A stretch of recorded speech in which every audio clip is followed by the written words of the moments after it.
Have you ever had that question? How do I run water through my Midwest luxury Sprinter van?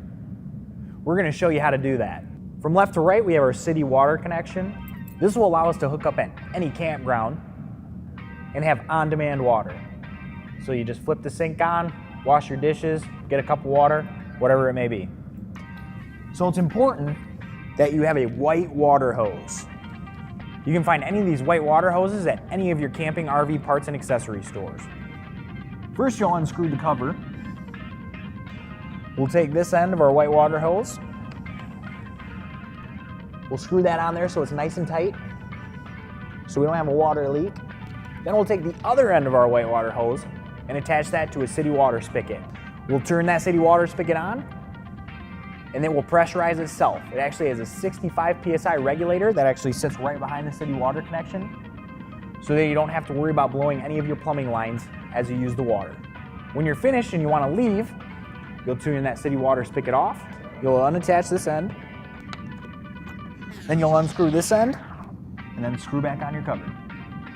That's how we operate our city water connection. The next connection we have here is our freshwater connection. Now say we're out there, we're boondocking, we're doing some rustic camping, or we're even tailgating. If we want to use any water from our freshwater tank, we start that process by filling it here. You'll unscrew the panel, you'll take this end, you'll insert it inside of the freshwater panel. You'll take this end again and connect it to a city water spigot. You'll then turn that city water spigot on, and you'll begin to fill your freshwater tank. You'll know your freshwater tank is full when you see water begin to discharge from your fill area. You can then turn your city water spigot off. You can pull this end of the hose out, and then disconnect this end from your city water spigot. And lastly, you screw on your water fill area cover.